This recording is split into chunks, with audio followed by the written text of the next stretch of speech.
ආයුබෝවන් යථාර්ථවාදීව ලෝකයේ දෙස බලන්නට සත්‍ය සිදුවීම් සම්පින්ඩනයක පුවත් දිගහැරුම ශ්‍රද්ධ රූපවාහිනී 6:30 ප්‍රධාන ප්‍රවෘත්ති විකාශය සමගින් මම ලකිඳුනුවංග ප්‍රථමයෙන් සිරස්තල.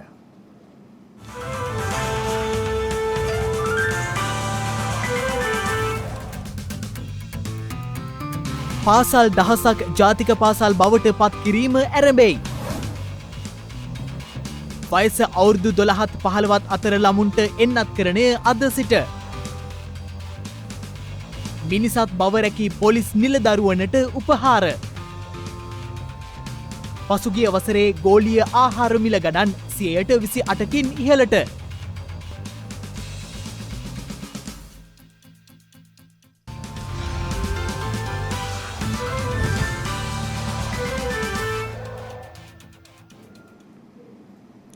වයස අවුරුදු 12ත් 15ත් අතර ළමුන් සඳහා කොවිඩ් මර්ධන එන්නත ලබා දීම අද ආරම්භ වුණා. මේ අතර මෙරට කොවිඩ් මර්ධන එන්නත්කරණයට සමගාමීව ප්‍රාදේශීය ලේකම් කාර්යාල කොවිඩ් එන්නත්කරණ මධ්‍යස්ථාන ලෙස පවත්වාගෙන යාමට පියවර ගන්නා බවයි සෞඛ්‍ය අමාත්‍යවරයා සඳහන් කළේ.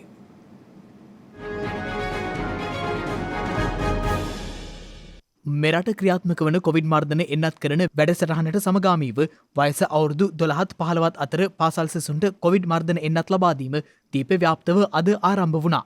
ඒ අනුව දිවයින පුරා සෞඛ්‍ය අංශ සහ ආරක්ෂක අංශවල මැදිහත් වීමෙනුයි එම කොවිඩ් මර්ධන එන්නත් ලබා දීමේ වැඩසටහන සිදුවන්නේ.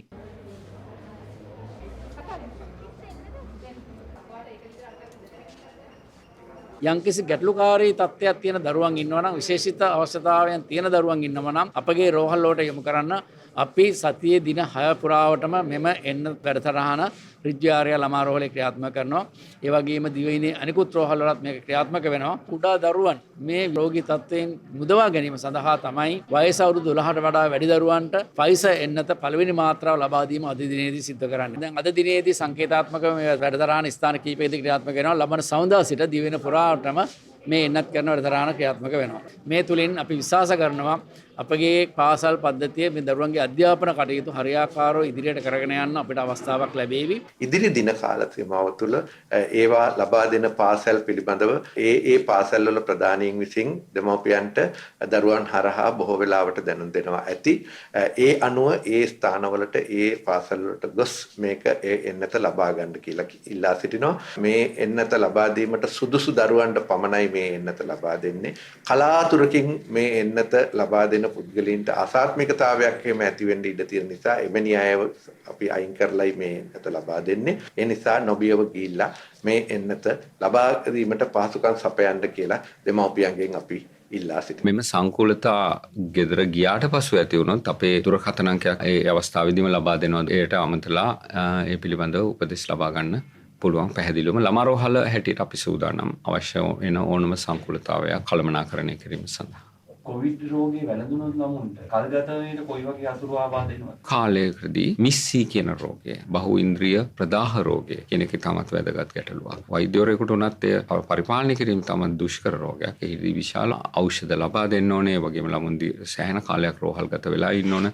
සමහර ළමුන් දැඩි සත්කාරයකවල පවා ප්‍රතිකාර ලැබීමට සිදු වුණා. ඊට පස්ව තියෙනවා ලෝන් කොවිඩ් කියලා. මෙහිදී ඊටාමත්ම වැදගත් දෙයක් ළමුන්ට ඇති වෙන මානසික ගැටලු. සමහර දේවල් තියෙනවා අපි තවම නොදන්නා දේවල් පවා. මේ අතර මෙරට කොවිඩ් මර්ධන එන්නත් කරණයට සමගාමීව ප්‍රාදේශීය ලේකම් කාර්යාල කොවිඩ් එන්නත් කරන මධ්‍යස්ථාන ලෙස පවත්වාගෙන යාමට පියවර ගන්නා බව සෞඛ්‍ය අමාත්‍යවරයා සඳහන් කළා. මම ලේකම්තුමත් එක්ක කතා කරා. අපි ප්‍රාදේශීය ලේකම් කාර්යාලයක් මධ්‍යස්ථානයක් කරන්න වැක්සින් කරලා ඒ වැක්සින් එක එතන ඉන්න අයටත් නිකන් අනිවාර්ය නොකර අනිවාර්ය කරන වැඩපිළිවෙලක්. ඒ කියන්නේ එතන ලක්ෂ 8ක් 10ක් ඒ ගෲප් එකට එනවා. ඒක දවස් 2-3කින් ලංකාවෙම ඉවර කරගන්න පුළුවන්. මේ අතර විදේශගතව සිට මෙරටට පැමිණෙන ශ්‍රී ලාංකිකයන් සඳහා ෆයිසර් එන්නත් ලබා දීම සඳහා ශ්‍රී ලංකා ගුවන් හමුදාව විසින් කටුනායක ගුවන්තොටුපළේ එන්නත් කරන මධ්‍යස්ථානයක් අද ස්ථාපිත කරනු ලැබුවා. පැය 24 පුරා සතියේ දින 7ේම ක්‍රියාත්මක ගුවන්තොටුපළේ පිහිටි එම එන්නත් කරන මධ්‍යස්ථානය මගින් විදේශයන්හි සිට පැමිණෙන ශ්‍රී ලාංකිකයන්ට ඔවුන්ගේ එන්නත් කරන තත්ත්වය අනුව අදාළ කොවිඩ් එන්නත් ලබා දීම සිදු කෙරෙනු ඇති.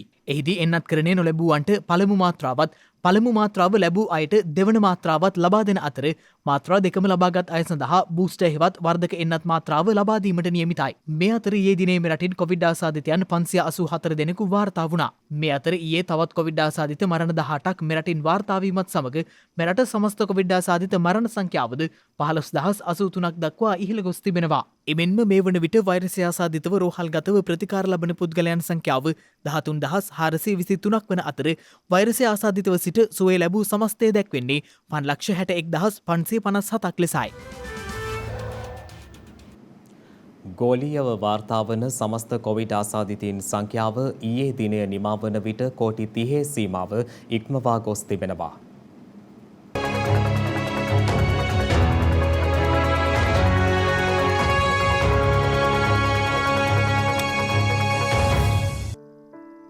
ගත වූ දිනේ තුල ගෝලීය වශයෙන් හඳුනා ගැනුණු නව කොවිඩ් ආසාදිතයන් සමග ගෝලීයව වාර්තා වන සමස්ත කොවිඩ් ආසාදිතයන්ගේ සංඛ්‍යාව කෝටි 30 සීමාව ඉක්ම වූ බව ගෝලීය සෞඛ්‍ය දත්ත පෙන්වා දී තිබෙනවා. ඒ අනුව මේ වන විට ගෝලීයව වාර්තා වන සමස්ත කොවිඩ් ආසාදිතයන් සංඛ්‍යාව දැක්වෙන්නේ 30 කෝටි 9,32,968ක් ලෙසයි. එමෙන්ම මේ වන විට ගෝලීය කොවිඩ් වසංගතයෙන් මියගිය සමස්ත පුද්ගලයන් සංඛ්‍යාව 54,91,424ක් වනවා. තවද ගෝලීයව කොවිඩ් ආසාදනයෙන් සුවය ලැබූ සමස්ත පුද්ගලයන් සංඛ්‍යාව දැක්වුණේ 25 කෝටි 76,36,664ක් ලෙසයි. ගත වූ දිනේ තුල වැඩිම කොවිඩ් ආසාදිතයන් සංඛ්‍යාවක් ඇමරිකා එක්සත් ජනපදයෙන් වාර්තා වී තිබූ අතර එම සංඛ්‍යාව 7,51,512ක් වනවා. එමෙන්ම ගත වූ දිනේදී ඇමරිකාව තුලින් වාර්තා වූ කොවිඩ් ආසාදිත මරණ සංඛ්‍යාව දැක්ුණේ 2,143ක් ලෙසයි. මේ අතර ඊයේ දිනේ දෙවැනියට වැඩිම ආසාදිතයන් සංඛ්‍යාවක් ප්‍රංශයෙන් වාර්තා වූ අතර එලෙස වාර්තා වූ ආසාදිතයන් සංඛ්‍යාව 200,000 ඉක්මවනවා. එමෙන්ම ඉතාලිය තුලින්ද පසුගිය දිනේදී කොවිඩ් ආසාදිතයන් 200,000 සීමාව ඉක්මවමින් ආසාදිතයන් වාර්තා වීම විශේෂත්වයක්.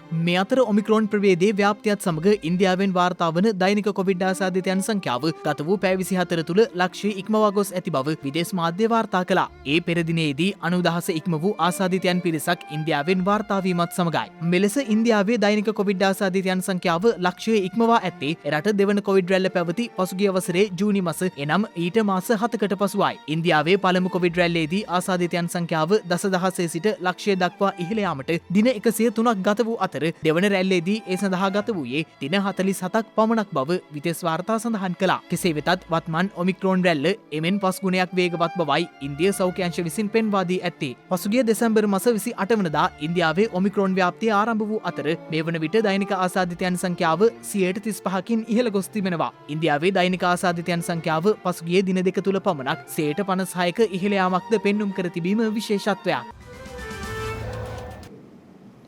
පාසලෙන් හෝ විශ්වවිද්‍යාලයෙන් පිටව යන විට හැකියාවක් සහිත දරුවෙකු බිහි කරන අධ්‍යාපන ක්‍රමයක් සකස් කිරීම අවශ්‍ය බව ජනාධිපති ගෝඨාභය රාජපක්ෂ මහතා පවසනවා. ඒ අද පැවති පාසල් දහසක් ජාතික පාසල් බවට පත් කිරීමේ ආරම්භක වැඩසටහනට එක්වෙමි.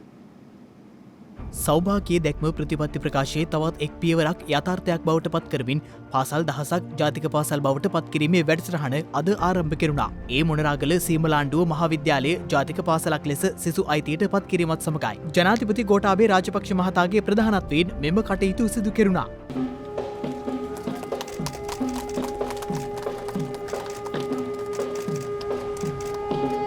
මෙවන විට පැවති ජාතික පාසල් සංඛ්‍යාව 374ක් වන අතර එය සමස්ත පාසල් සංඛ්‍යාවෙන් 3.6ක්. ඒ අනුව ජාත්‍යන්තරව පිළිගත් නිර්ණායකයන් සැලකිල්ලටගෙන විද්‍යාත්මක ක්‍රමවේදයකින් තෝරාගත් පාසල් ජාතික පාසල් බවට පත් කිරීමට පියවරගෙන ඇති බවයි ජනාධිපති මාධ්‍යංශය සඳහන් කළේ.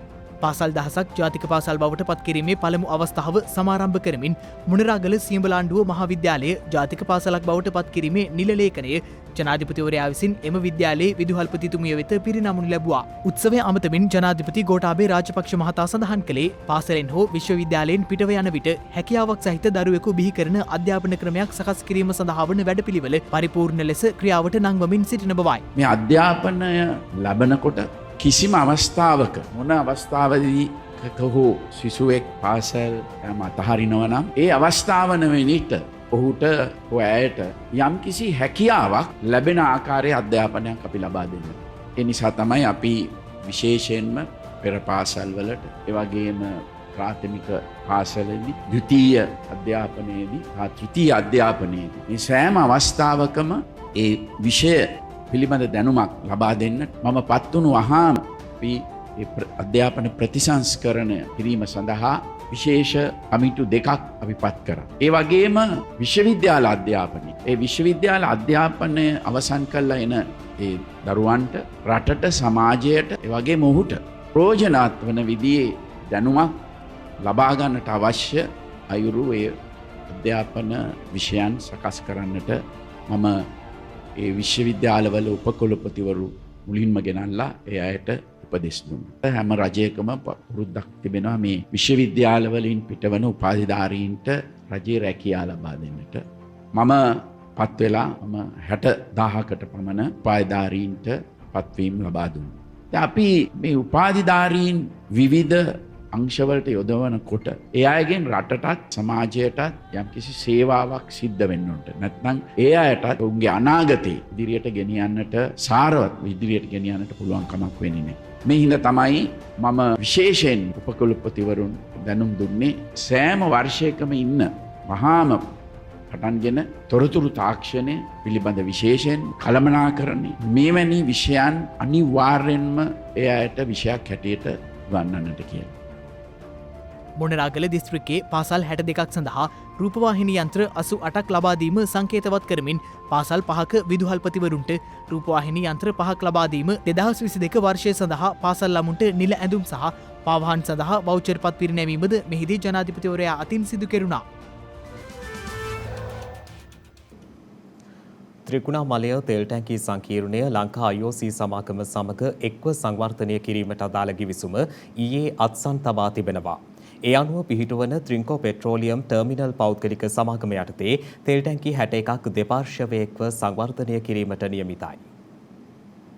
ත්‍රිකුණාමලයේ තෙල් ටැංකි සංකීර්ණය අදාළ ගිවිසුමට අත්සන් කළ පාර්ශව අතර බාණ්ඩාගාර ලේකම් ඉඩම් කොමසාරිස් ජෙනරාල් ලංකා ඛනිජ තෙල් නීතිගත සංස්ථාව ලංකා IOC සහ Trinco petroleum terminal private limited සමාගම ඇතුළත්. ඒ අනුව ඛනිජ තෙල් නීතිගත සංස්ථාවේ ව්‍යාපාර කටයුතු සඳහා තෙල් ටැංකි 24ක් වෙන් කෙරෙනු ඇති. ලංකා IOC සමාගම දැනටමත් භාවිතයට ගනිමින් පවතින පහළ තෙල් ටැංකි සංකීර්ණයේ ටැංකි 14ක් එම සමාගමේ ව්‍යාපාර කටයුතු සඳහා වෙන් කිරීම සිදුවනවා. එහිදී IOC සමාගම භාවිත කරන තෙල් ටැංකි 14 පමණක් තවත් වසර 50කට ඔවුන්ට බදු දීමට නියමිතයි. ඉතිරි තෙල් ටැංකි 61 ලංකා ඛනිජ තෙල් නීතිගත සංස්ථාවට 51% හා ලංකා IOC සමාගමට 49%ක් කොටස් අයිතිය හිමිවන ලෙස Trinco petroleum terminal private limited යන නමින් ස්ථාපිත සමාගම හරහා සංවර්ධනය කිරීම මෙම ගිවිසුම මගින් සිදුවනවා. ට්‍රින්කෝ පෙට්‍රෝලියම් සමාගම ලංකා ඛනිජ තෙල් නීතිගත සංස්ථාවේ පාලිත සමාගමක් ලෙසයි ක්‍රියාත්මක වන්නේ.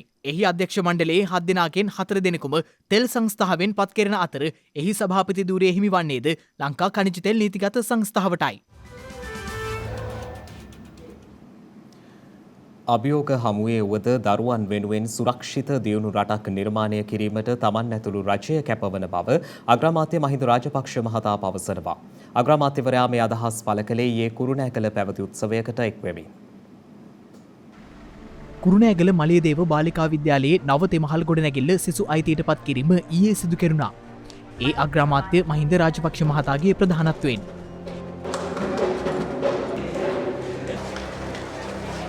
මෙහිදී මලියදේව බාලිකාවට වසර 75ක් පිරීම නිමිත්තෙන් රුපියල් 25ක් වටිනා විශේෂ සමරු මුද්‍රයක් හා මුල්දින කවරයක්ද ඊයේ අග්‍රාමාත්‍යතුමන් වෙත පිළිගන්වන්නට යෙදුණා.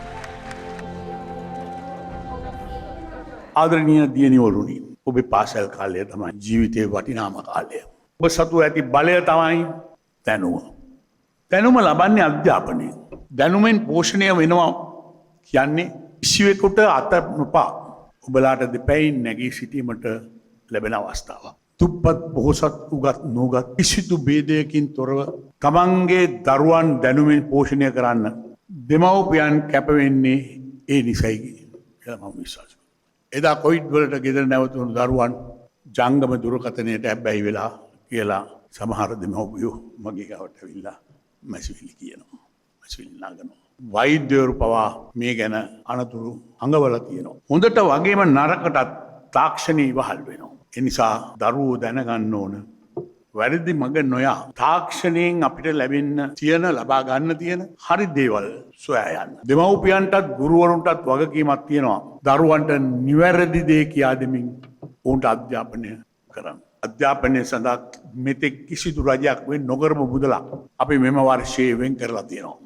ගුරුවරුන්ගේ වැටුප් ගැටලුව පවා සාධාරණීය ලෙස විසඳුමක් ලබා දෙන්න මම හිතන්නේ අපිට හැකි වුණා. අපි හැම දෙයක්ම කරන්නේ දරුවන් ගැන හිතලා. ඒ නිසා දරුවන්ට අධ්‍යාපනය ලැබීමේ අයිතිවාසිකම තහවුරු කරන්න අපි අවුරුදු 18ට අඩු දරුවන් සේවයේ යෙදවීම නීතියෙම දැන් තහනම් කරලා තියෙනවා. ඔබට ලැබෙන අවස්ථාවෙන් උපරිම ප්‍රයෝජනයගෙන සැබෑ දක්ෂයන් ලෙස ඉදිරියට එන්න කියලා මම මේ දුව නියලගෙන් ඉල්ලනවා. අභියෝග හමුවුවත් අද අපි මේ කරන්නේ මේ කැපවෙන්නේ ඔබට සුරක්ෂිත දියුණු රටක් නිර්මාණය කිරීමට බව සීතබා ගන්නා ලෙස කරුණාවෙන් ඔබෙන් ඉල්ලා සිටිනවා. මනුෂ්‍යත්වය දරාගත් මහමග පොලිස් නිලධාරීන් දෙදෙනෙකු සිදු කළ කාරුණික ක්‍රියාවක් පිළිබඳ තොරතුරු අප ඊයේ ඔබ වෙත ගෙනාවා. එලෙසම ක්‍රියාවේ නිරත වූ පොලිස් නිලධාරීන් දෙදෙනා වෙනුවෙන් විශේෂ උපහාර උත්සවයක් අද පොළොන්නරුව සහකාර පොලිස් අධිකාරී කාර්යාලයේදී පැවැත්වුණා. මහා මගතුටු සිදුවීමක් නිසා මනුෂ්‍යත්වය පෙරටගෙන පොලිස් නිලධාරීන් දෙදෙනෙකු පොළොන්නරුව රෝහලට කුඩා දරුවෙකු රැගෙන යන ත්‍රිරෝද රථයකට මග දෙපස ඉඩ සලසන ආකාරයේ කැමරාවක පසුගිය දිනක සටහන් වී තිබුණා. එම කැමරා සටහන් සහ එම නිලධාරීන් දෙදෙනාගේ ක්‍රියාදාමය පිළිබඳ අප ඊයේ සටහන් තැබුවේ ඔවුන් සිදු කළ ක්‍රියාව තවදුරටත් සමාජගත කරමින්. පොලිස් කොස්තාපල් WHM විජේකෝන් මහතා සහ WGJ අතුල කුමාර මහතායි මෙලෙස මෙම ක්‍රියාවේ නිරත වුණේ. ඒ අනුව එම නිලධාරීන් වෙනුවෙන් විශේෂ උපහාර උළෙලක් පැවැත්වුණේ පොළොන්නරුව පොලිස් අධිකාරී කාර්යාලයේදී. පොළොන්නරුව ජ්‍යෙෂ්ඨ පොලිස් අධිකාරී ඔෂාන් හේවාවිතාරණ මහතාගේ ප්‍රධානත්වයෙන් එම කටයුතු පැවැත්වුණා.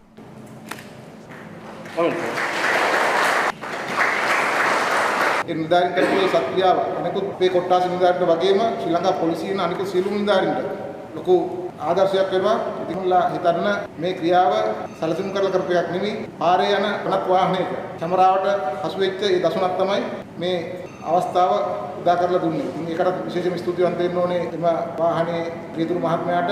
එවැනි දේවල් වැඩි වැඩියෙන් කරන්න අනිකුත් සියලු නිලධාරීන්ටත් කියවා කියලා ප්‍රාර්ථනා කරනවා. මොකද බැරි කමක් නැහැ. තමුන්ලටත් එවැනි පොඩි දෙයක් වෙන්න පුළුවන්. ඒකකින් බලන්න කොච්චර ගෞරවයක් තමුන්ගේ ආයතනයට ලැබුණද, ඒ වගේම තමුන්ගේ පවුල් වල උදවියට පවා ඒකෙන් ලොකු ගෞරවයක් ලැබුණා. පාන් පිටි සම්බන්ධ උද්ගතව ඇති ගැටලු හේතුවෙන් බේකරි නිෂ්පාදකින් දැඩි අර්බුදයකට මුහුණ පා සිටින බව සමස්ත ලංකා බේකරි හිමියන්ගේ සංගමය පවසනවා. අද වෙන විට බේකරි හිමියට පාන් පිටි ලැබෙන්නේ 150යි. ඒ කියන්නේ බේකරි හිමියන් වැඩ කරන්නේ සතියට දවස් 3යි වැඩිමුණොත් 4යි. ඒත් ඒ බේකරි හිමියන් පාන් පුච්චන එක සම්පූර්ණ පාන් නිෂ්පාදනය රෝස් පාන් නිෂ්පාදනය කරන එකෙන් ගොඩාක් දෙනෙක් මේ වෙනකොට ඈත් වෙලා ඉන්නවා. මොකද ඒවට තමයි පිටි ගොඩාක් ප්‍රමාණයක් වැය වෙන්නේ. ඒ විතරක් නෙවෙයි අද වෙන විට බේකරි නිෂ්පාදනය යොදා ගන්නා සියලුම අමුද්‍රව්‍ය. ඒ කියන්නේ පිට රටින් ගේන අමුද්‍රව්‍ය අධික මිල ගණන් වලින් වැඩි වෙලා තියෙනවා වගේම විශාල හිගයක් පවතිනවා. මොකද පිට රටින් ගේන ඒ බඩු කිසි දෙයක් ගෙන්නන්න විදියක් නැහැ කියලා කියන්න කනගාටුයි. ඊයේ වෙනකොට පිටිමිටියක් ඒ කියන්නේ රුපියල් 5000ට වඩා අඩුවෙන් තීච්ච පිටිමිටියක් 7500ට මිල ගිහිල්ලා තියෙනවා. මොකද දැන් පිටි වලට පාලන විලක් නැහැ.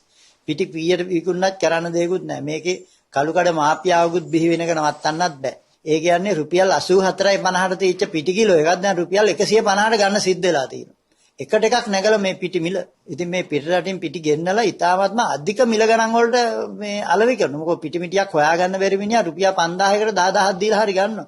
ඒ මනුස්සයාගේ දවස ගානේ දීපු ඕඩර් තියෙනවා ගාමන්ට් වලට කෑම දීපු කට්ටිය ඉන්නවා. ඒවා දෙන්න ඕනේ. ඒවා නැතුනොත් ඒ ඕඩර්ස් එක නැතුව යනවා. ඉතින් ওই වගේ ප්‍රශ්න හන්දා එකට එකක් දීලා පිටිමිටි අරගෙන වැඩ කරන්න සිද්ධ වෙලා තියෙනවා අපේ බේකරි හිමියන්ට. විශේෂයෙන්ම මහා පරිමාණයෙන් කරන බේකරි හිමියන්ට අර කම්පැනියෙන් ඩිරෙක්ට් ගන්න කට්ටියට සාමාන්‍යයෙන් පිටි සැපෙම තිබුණා. ඉදා දවසේ පිටිමිටියක් අරන් ගිහිල්ලා සිල්ලර කඩෙන් තොග වෙළඳ කඩෙන් ආර්ථිකයෙන් පිටිමිටියක් අරන් ගිහිල්ලා වැඩ කරන බේකරි හිමියට පිටිමිටියක් සොයාගන්න බැරි තත්ත්වයක් උදා වෙලා තියෙනවා.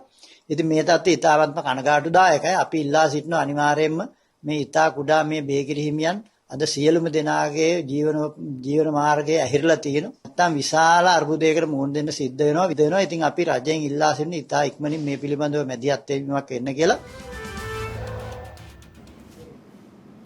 කාබනික පොහොරෙන් වගා කළ තක්කාලි වගාවකින් උපරිම ඵල නෙලාගත් කෙනෙක් අපට මුණ ගැසුණා. ඒ ගලේවෙල පට්ටිවෙල ප්‍රදේශයෙන්. අක්කර 3.5ක භූමි ප්‍රමාණයක සාරවත් ලෙසින් වස විසෙන් තොර තක්කාලි වගා කරන ඔහු S.A. රත්නපාල. කාබනික පොහොර යොදා ගනිමින් සිදු කළ මේ තක්කාලි වගාවෙන් මේ වන විට රත්නපාල මහතා උපරිම පල නෙලා ගනිමින් සිටිනවා. ඇත්තට මේ සැරේ තක්කාලි වලින් කීයක් විතර හොයාගන්න පුළුවන්ද අක්කර දෙකමාරේ? ඔව් තක්කාලි වලින් නම් ලොකු මිලියන 10ක් විතර වගේම ගත්ත තක්කාලි කෑල්ලෙන් ඔය අක්කර දෙකමාර 3න් විතර. සිය කැපවීම මහන්සිය මත මෙලෙස වගා කටයුතු වල නිරත වන රත්නපාල මහතා තක්කාලි වගාවට අමතරව අක්කර 6ක පමණ සාර්ථක කහ වගාවක්ද පවත්වාගෙන යනවා. තම අස්වැන්නේ මෙලෙස පල නෙලා ගැනීමට හැකිව ඇත්තේ කාබනික පොහොර තම භූමියට හුරු කර ගැනීම නිසා බවයි රත්නපාල මහතා සඳහන් කළේ. දරුදාගෙන ඉන්න ආයෙත් සාර්ථක කරනවා. ඉවර වෙච්ච ආයෙනවා. හේතුව තමයි කාබනිකින්ද.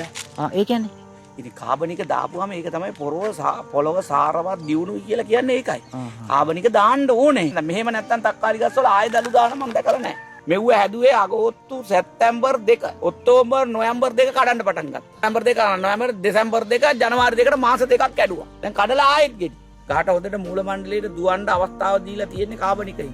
සරු අස්වැන්නෙන් මුදල් උපයන රත්නපාල මහතා ඒ සියල්ලට පෙර සිය අස්වැන්න බවට පත් කරගෙන ඇත්තේ වගා කිරීමෙන් ලබන සතුටයි. දැන් තවත් දේශීය පුවත් කිහිපයක් කෙටියෙන්.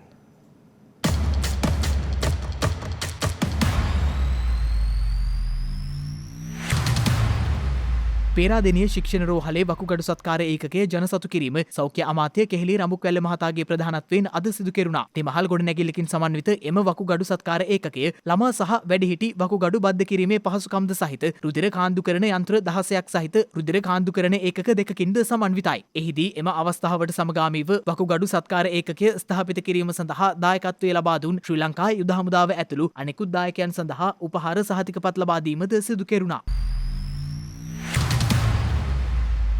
2021 අධ්‍යයන පොදු සහතික පත්‍ර උසස් පෙළ විභාගයේ උත්තර පත්‍ර පරීක්ෂකවරුන් තෝරා ගැනීම සඳහා මාර්ගගත ක්‍රමයේ ඔස්සේ අයදුම් පත්‍ර කැඳවීමට තීරණය කර ඇති බව නිවේදනයක් නිකුත් කරමින් විභාග දෙපාර්තමේන්තුව පවසනවා. ඒ අනුව ශ්‍රී ලංකා විභාග දෙපාර්තමේන්තුවේ නිල වෙබ් අඩවිය වන www.donets.lk වෙබ් අඩවිය වෙත පිවිස අපගේ සේවා යටතේ ඇති මාර්ගගත අයදුම්පත් භාගත කිරීම හරහා අයදුම් පත්‍ර ලබාගත හැකි වනවා. තවද විභාග දෙපාර්තමේන්තුවේ නිල ජංගම දුරකථන යෙදවුම වන DOE හරහාද අදාළ අයදුම් පත්‍රය ලබාගත හැකි බවයි විභාග දෙපාර්තමේන්තුව සඳහන් කළේ. එහිදී අයදුම් පත්‍ර බහරගන්නා අවසාන දිනය ජනවාරි මාස 20 වන දින බවද විභාග දෙපාර්තමේන්තුව වැඩිදුරටත් දැනුම් දී තිබෙනවා. පුත්තලම දුම්රිය මාර්ගයේ කුරණ සහ මේගමුව දුම්රිය ස්ථානය අතර කුරණ දුම්රිය ස්ථානය ආසන්නයේ පිහිටි දුම්රිය හරස් මාර්ගයේ අලුත් වැඩියා කටයුත්තක් හේතුවෙන් ඒ අසල මාර්ගයේ වාහන ගමනාගමනය නතර කිරීමට පියවරගෙන තිබෙනවා. ඒ අනුව හෙට උදෑසන 8 සිට අනිද්දා රාත්‍රී 8 දක්වා පැය 36ක කාලයක් කුරණ දුම්රිය ස්ථානය අසල මාර්ගයේ ගමනාගමනය අත්හිටුවමින් එම මාර්ගය වසා තැබෙන බවයි නිවේදනයක් නිකුත් කරමින් ශ්‍රී ලංකා දුම්රිය සේවය සඳහන් කළේ. මේ දිනවල අනුරාධපුර විලච්චිය ඔයාමඩුව ප්‍රදේශයේ ගම්මානවලට නිතරම කිඹුලන් ගම් වදින බවට අප වාර්තාකරු සඳහන් කළා. ඒ අනුව ඊයේ දිනේද එලෙස කිඹුලෙකු ගම් වැදී ඇති අතර ඒ හේතුවෙන් ගම්වැසියන් දැඩි බියකින් පසු වූ බවයි අප වාර්තාකරු සඳහන් කළේ. කෙසේ වෙතත් එලෙස ඊයේ දිනේ ගම් වැදුණු කිඹුලා පිළිබඳව මහවිලච්චිය වනජීවි කාර්යාලයට දැනුම් දීමෙන් පසු අදාළ නිලධාරීන් පැමිණ එම කිඹුලා සුරක්ෂිතව විල්පත්තු වැව් රක්ෂිතයට මුදා හැරීමට කටයුතු කර තිබෙනවා.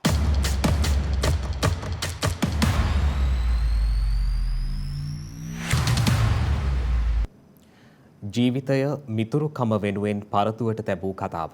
අද අපේ සටහන ඒ ගැන. දේව් ඔහු වේදිකාවට ආවේ සුනකයෙක් එක්ක. සුනකයාගේ නම ෆින්. ෆින් තමයි ඩේව්ගේ හොඳම මිතුරා. බ්‍රිටේන්ස් ගොඩ් ටැලන්ට් වේදිකාවට මේ දෙදෙනාම ගොඩ උනේ තමන්ගේ දක්ෂතාවයන් ලෝකයටම පෙන්වන්න. ඩේව් විනිසුරුවරයෙක්ට තමන් කැමති වචනයක් ලියන්න අවස්ථාව ලබා දෙනවා. ඒ වචනය තමන්ගේ සුනකයා වන ෆින්ට පෙන්වන ලෙස තමයි ඩේව් කිව්වේ. ඉන් පසුව ඩේව් සුනකයාගෙන් එම වචනය විමසුවේ මේ විදියට. ඇත්තටම ඩේව් නිවැරදිව උත්තර දුන්නා. සටහන් කළ වචනය ඩේව් හරියටම කිව්වා. David, the word is table. Hold that up high so everyone can see. ඉන් පසුව තමයි ඩේව් සහ ෆින්ගේ කතාව ලෝකය ඉදිරියේ දිගහැරෙන්නේ. Dave වෘතියෙන් police නිලධාරියෙක්. ඔහුගේ රාජකාරියට සහාය දෙන පොලිස් සුනකයා තමයි ෆින්. දිනක එක්තර අවස්ථාවක ඩේව් පොලිස් නිලධාරියා වෙත පිහිපහරක් එල්ලවනවා. ඩේව්ගේ ජීවිතය අනතුරේ. ඒ වෙලාවේදී ඩේව් බේරගන්න ඉදිරියට පැන්නේ ෆින්. ඩේව්ගේ ජීවිතය වෙනුවෙන් මේ වීර සුනකයා ඉදිරිපත් වුණ නිසාම සුනකයාට දැඩි ලෙස ප්‍රතිකාරවලට යොමු වෙන්න සිද්ධ වුණා. ෆින් ජීවිතයේ එක්ක සටන් කළා. කොහොම හරි දැන් වෙද්දී ෆින් හොඳින් ජීවත් වෙනවා. මේ කතාව ප්‍රේක්ෂකාගාරයේ හැමෝම සංවේදී කළා. ඒ තරගේ අවසානයේ දක්වාම මේ මිතුරන් දෙදෙනා ගමන් කරනවා. මේක ඇත්තටම අපූරු බැඳියාවක්. ඇස් බැඳුම්වලට එහා ගිය බැඳීමක්. තමන්ගේ ජීවිතයේ පරදුවට තියපු සුනකෙක් තමන් බලාගන්න කෙනාව හරි ආකාරව තේරුම් ගන්නවා. ඒ නිසාම මේ කතාව කොයි තරම් විශිෂ්ටද.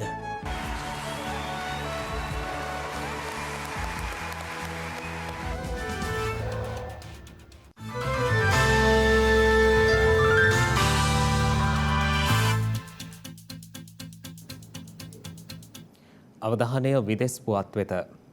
පසුගිය වසර තුළ ගෝලී ආහාර මිල ගණන් 28%කින් ඉහළ ගොස් ඇති බව එක්සත් ජාතීන්ගේ ආහාර ඒජන්සිය විසින් අනාවරණය කර තිබෙනවා. කොවිඩ් වසංගතය සහ දේශගුණික බලපෑම් හමුවේ ගෝලීය ආහාර මිල ගණන් පසුගිය 2021 වසර තුළ පමණක් 28%කින් ඉහළ ගොස් දශකයක් තුළ එහි ඉහළම මට්ටමට පැමිණ ඇති බව එක්සත් ජාතීන්ගේ සංවිධානය විසින් අනාවරණය කර තිබෙනවා. ඒ සම්බන්ධව එක්සත් ජාතීන්ගේ ආහාර ඒජන්සිය සඳහන් කළේ 2022 වසරේදී නැවතත් ලෝකය වඩාත් ස්ථාවර වෙළඳපොළ තත්ත්වයන් වෙත නැවත පැමිණේවියයි අපේක්ෂාවෙන් පසුවන බවයි.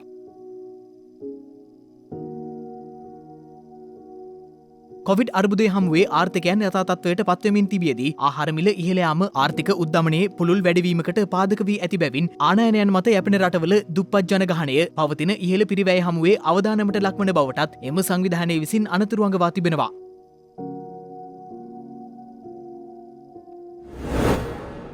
පසුගියදා උතුරු කොරියාව විසින් හයිපර්සොනික් හෙවත් ශබ්දයේ වේගයෙන් පස්ගුණයක වේගයක් සහිත මිසයිලයක් දියත් කිරීම සම්බන්ධයෙන් සාකච්ඡා කිරීම සඳහා එක්සත් ජාතීන්ගේ ආරක්ෂක මණ්ඩලයේ එළඹෙන සඳුදා නිව්යෝක් නුවරදී රැස්වන බව විදේශ මාධ්‍ය වාර්තා කළා.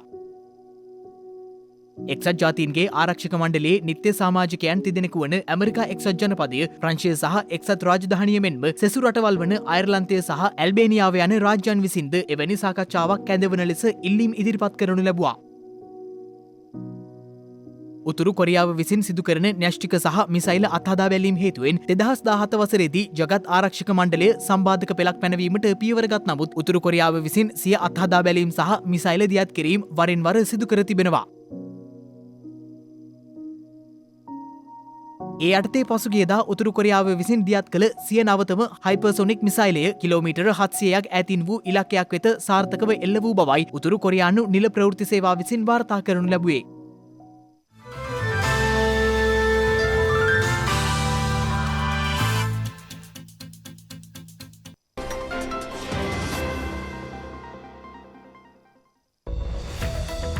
හෙට ජනවාරි 8 වැනිදා මෙරට දේශපාලන ඉතිහාසයේ සුප්‍රකට දේශපාලන නායකයෙකු මෙන්ම මෙරට සිව්වන අග්‍රාමාත්‍යවරයා වූ SWRD බණ්ඩාරනායක මහතා උපත ලබා ඇත්තේ 1899 වසරේ ජනවාරි මාස 8 වන දිනයි.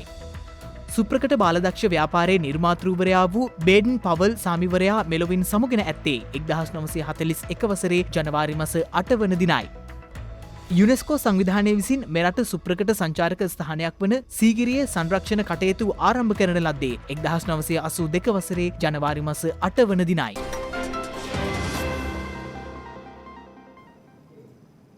ඒ සමගින් ශ්‍රද්ධා ප්‍රධාන ප්‍රවෘත්ති විකාශය නිමාවට පත්වනවා. හමුවෙමු හෙටත් සවස 6:30ට. තෙරුවන් සරණයි. නමෝ බුද්ධාය.